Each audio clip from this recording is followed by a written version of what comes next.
Hello, this is Dr. Grande. Today's question asks if I can analyze the characteristics of Kenneth Copeland.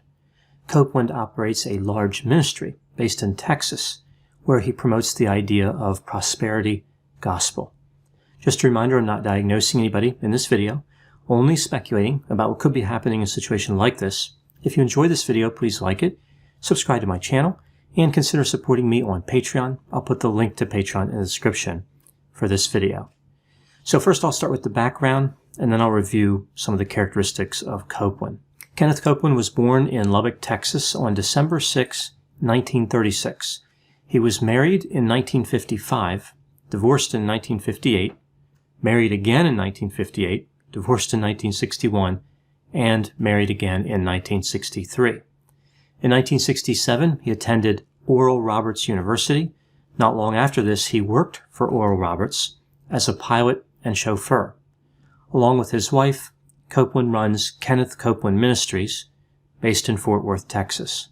The facilities are on 33 acres. He's got a church, a warehouse, a television and radio production studio, an airport, and his personal residence, all on that property. His net worth is somewhere between $300 and $760 million. Copeland also owns a few jets. One is a Gulfstream 5, which he purchased from Tyler Perry, a well-known producer and actor. This jet, brand new, would have cost around $36 million.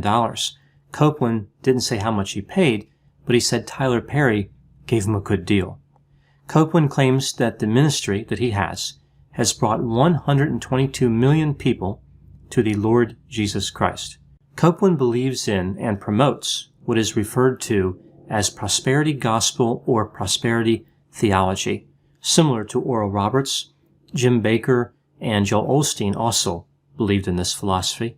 Prosperity gospel essentially says that certain people are destined to be made wealthy by God, but those people have to pray and give money to certain ministry leaders in order to unlock that blessing. Even though this belief is popular among certain Protestant groups, it is not consistent with Christianity. If prosperity gospel was a store, it would be located at the intersection of Narcissism Drive and Religion Circle. It portrays God as a banker who financially rewards and punishes people. If someone is wealthy, God favored them because they're doing the right thing. If they are poor, or for that matter, physically or mentally ill, that may be thought of as a sign of punishment or a lack of faith. Certain chosen leaders can get extra rich by directly asking for money from the people. Kenneth Copeland thinks of himself as one of these leaders. Prosperity gospel only really works for these leaders. It's a very effective strategy for them, not so much for everybody else. Basically, this is a tactic designed to take money from people who are bad at math. A popular construct in prosperity gospel is the idea of a multiplier. I've seen many of these looking at many prosperity gospel leaders. For example, Oral Roberts would say that if a person gave him money, that individual will get 7 times the amount back. Copeland appears to believe in a 100-fold return. So it's like the prosperity gospel leaders are selling certificates of deposit. People are shopping for the greatest return. They look at the newspaper and see what the rates are for that day. Oh, look, Copeland's running a special. 3 days only, you can get a 300-fold return. I need to send him money right now to get the best rate. I was wondering what would happen if somebody gave $100 and they got back $10,000 and they then donated that $10,000. Would they receive $1 million in return? Or is it kind of like that rule in the movie Aladdin where you can't use one of your 3 wishes to ask for more wishes? In reality, of course, the multiplier does exist. The problem is it's 0. The good news is that the math is easy. If someone donates $1,000, multiply that by 0, and you get $0 back. If you donate $1 million, it's still 0. So no matter what's donated, the return is always the same. Most people who lose money to this scam are relatively poor and desperate for a solution to their problems.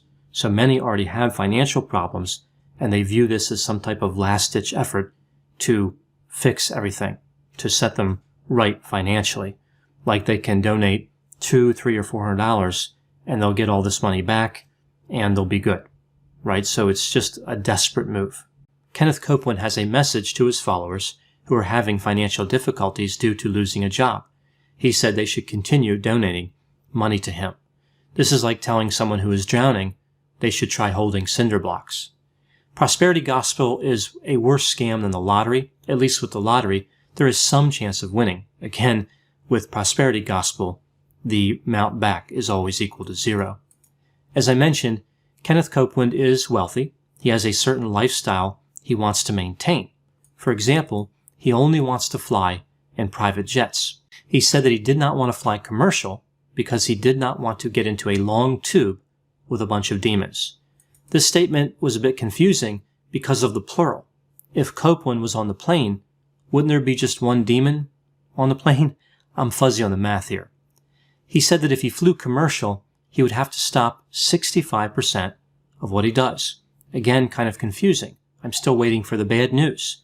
Wouldn't that cut people's losses by 65%? In addition to his thoughts on wealth, Copeland has unusual thoughts surrounding physical health.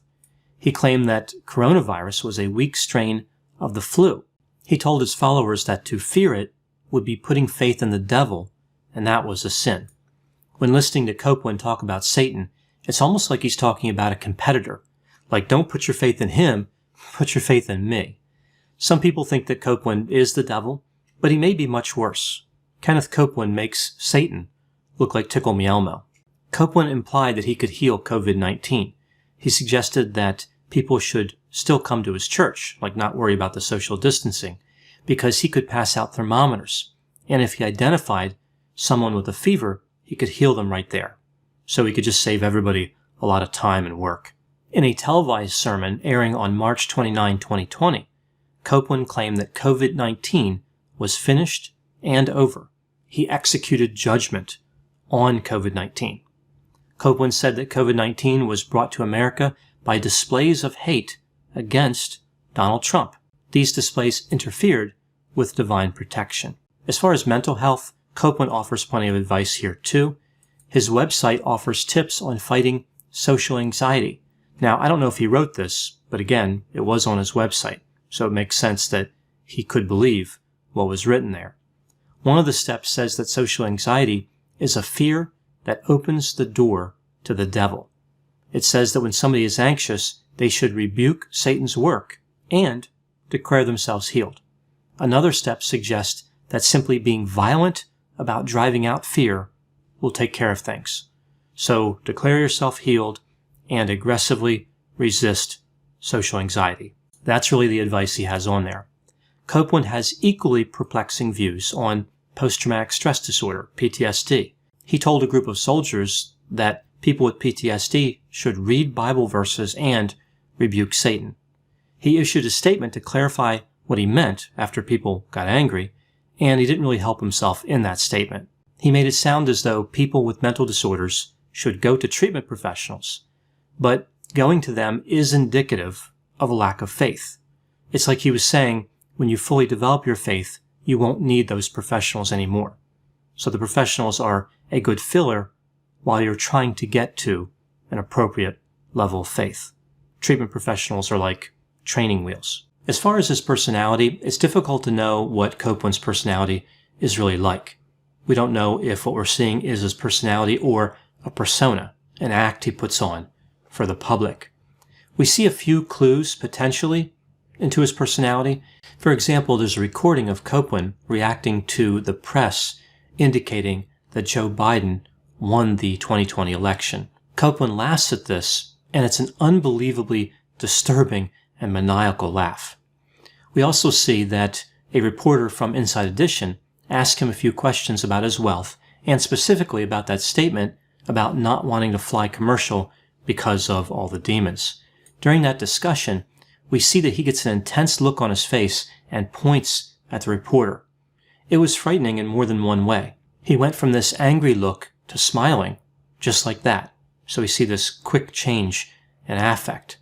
I don't know what he's thinking. There seems to be some anger, but other times he appeared pleasant. He went off on a few tangents. He didn't seem particularly organized in his thoughts. His persona seems to have low openness to experience, mid-range conscientiousness, high extroversion, mid-range to low agreeableness, and mid-range to low neuroticism. So to sum things up about Kenneth Copeland, his basic strategy has only two parts: give him money and rebuke Satan. Considering that when the devil dresses up for Halloween, he wears a Kenneth Copeland costume, perhaps the lesson we can learn from Copeland is really about the importance of identifying Satan in the first place. Those are my thoughts on Kenneth Copeland. Please put any opinions and thoughts in the comment section. They always generate an interesting dialogue. As always, I hope you found my analysis on this topic to be interesting. Thanks for watching.